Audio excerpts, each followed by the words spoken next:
हरियाणा में पंचायत उपचुनाव के लिए मतदान जारी है। आज पंच, सरपंच, पंचायत समिति और जिला परिषद सदस्यों के खाली पदों के लिए उपचुनाव हो रहे हैं। सरपंच के लिए 9 गांव में मतदान हो रहा है। पंचायत समिति के लिए 3 जगह चुनाव हो रहे हैं। जिला परिषद सदस्य के लिए 2 वार्डों में मतदान जारी है। पंचायती राज संस्थाओं के आम चुनाव में 1958 पंच, 18 सरपंच के पद खाली थे। पंचायत समिति के 5 सदस्य और जिला परिषद के 2 सदस्यों के भी पद खाली थे। इनमें से 1450 पंचों का चयन सर्वसम्मति से हो चुका है। पंच के 372 पदों के नामांकन नहीं आए हैं। वहीं 7 गांव में सरपंच पद के लिए नामांकन नहीं हुआ है। मतगणना खत्म होने के साथ ही नतीजे भी आज ही घोषित किए जाएंगे।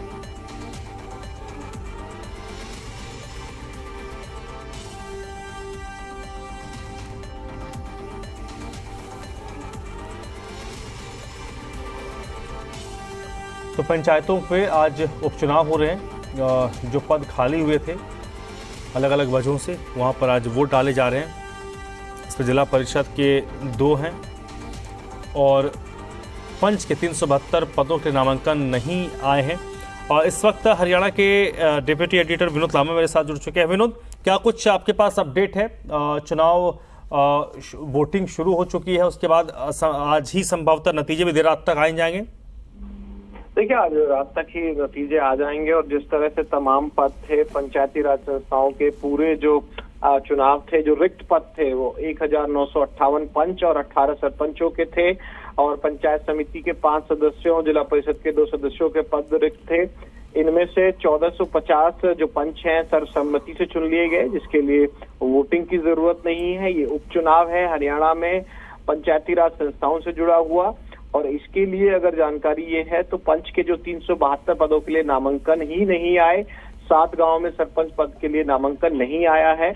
और हरियाणा पंचायती राज संस्थाओं के ये उपचुनाव जो है आज सरपंची के लिहाज से 9 गांव में होंगे, पंचायत समिति के हिसाब से 3 जगह चुनाव होंगे, जिला परिषद के 2 वार्डों में होंगे। तमाम रिक्त पद को लेकर हरियाणा चुनाव आयोग द्वारा ये इलेक्शन अनाउंस हुए थे, जिसमें से कुछ जगह सर्वसम्मति होगी, कहीं नॉमिनेशन नहीं आया। और महत्वपूर्ण जानकारी अब ये है कि सरपंची के लिए 9 गांवों में मतदान होगा, पंचायत समिति के लिए 3 जगह चुनाव होंगे और जिला परिषद सदस्य के लिए 2 वार्डों में मतदान होगा। और जो आपका सवाल था कि किस तरह से जो नतीजे हैं, तो पंच, सरपंच, पंचायत समिति और जिला परिषद सदस्यों के जो खाली पद हैं उन पर उपचुनाव है और मतगणना खत्म होते ही यानी कि देर शाम तक आज नतीजे भी आ जाएंगे।